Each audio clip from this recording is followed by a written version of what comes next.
High, চলো কালকের ঝড় বৃষ্টিতে বাগানের 12টা পুরো বেজে গেছে। বাগানের যত পাতা ছিল সব চলে এসছে, এলোমেলো হয়ে গেছে, ঘাস জমে গেছে। সে যত ডিউ কাজ আছে আজ আমি সেগুলো সব করব।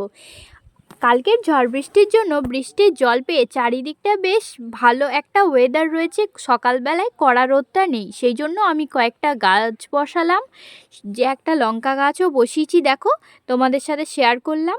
আর এই যে কাঠগোলাপের গাছগুলো এলোমেলো হয়ে আছে, বিয়ের সময় বিশ্বাস করো পুরো বাগানটা গাছগুলো সব ছাদে তুলেছিলাম হাফ, আর হাফ রেখেছিলাম ওই সাইড দিকে, কলা গাছটার ওদিকে।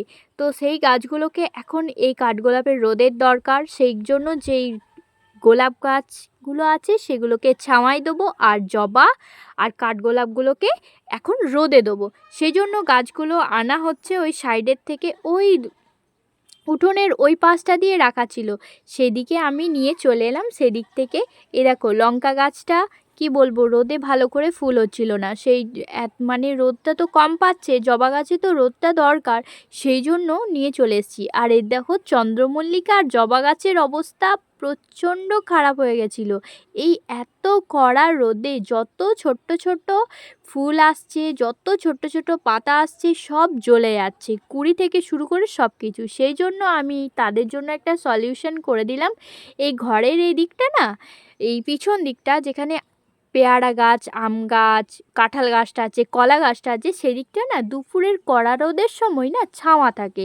সেই জন্য ভাবলাম, এই যে দেখো নতুন নতুন কুঁড়ি এসছে, আমি সেই জন্য এদেরকে ছাওয়ার দিকটায় দিয়ে দিলাম। এদিকে সকালবেলায় রোদ পাই, কিন্তু যখন ওই 12টা বাজে, 12টা থেকে 1টা 2টো, ওই কড়া রোদটা এরা পায় না, এখানটা খুব ছাওয়া থাকে। সেই জন্য ভাবলাম চলো আমি এদেরকে ওই দিকটাই করে দিলাম। দেখো আমার বাগানটাকে আমি আবার পরিষ্কার করেছি, ঝাড় দিয়েছি। আর আচ্ছা, তোমরা কি কি কাঠগোলাপের প্রেমে পড়েছো বলো তো? আমি কাঠগোলাপের ভিডিও দেবো, কয়েকটা কাঠগোলাপের কালেকশন আমার কাছে আছে, আমি তোমাদেরকে অবশ্যই দেখাবো। আর এই যে দেখো পদ্ম গাছের কত সুন্দর পাতা হয়েছে আর কত কুড়ি এসছে। আমার কিন্তু এখন দেখছি পদ্ম গাছে আবার পোকাও লাগতে শুরু করেছে, তবে হ্যাঁ ওর সলিউশন আছে, চিন্তা নেই। তবে দেখো কি সুন্দর একটা পদ্ম ফুল এবার ফুটবো হয়ে আছে, কালকে অবশ্যই এটা মনে হচ্ছে ফুটে যাবে। দেখো আমার বাগানটা পরিষ্কার করলাম, তোমাদের কেমন লাগলো আমার এই বাগানটাকে সাজানো অবশ্যই কিন্তু ভিডিওতে কমেন্ট করে জানাবে।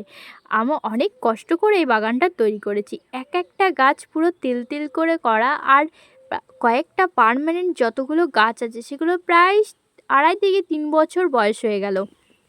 দেখো আর এই পদ্মটা কত সুন্দর, আমার তো মনটা ছটফট করছে কখন ফুলটা ফুটবে, কখন ফুলটা ফুটবে। আচ্ছা, তোমাদের এই ভিডিওটা কেমন লাগলো আমাকে কমেন্ট করে জানাবে। আর আজকে আমার বাগানটা পরিষ্কার করতে ভীষণ ভীষণ তৃপ্তি লাগছে, আর সত্যি কথা বলতে গোলাপ গাছগুলোকে ছাওয়াতে দিয়ে। ভিডিওটা ভালো লাগলে লাইক করো।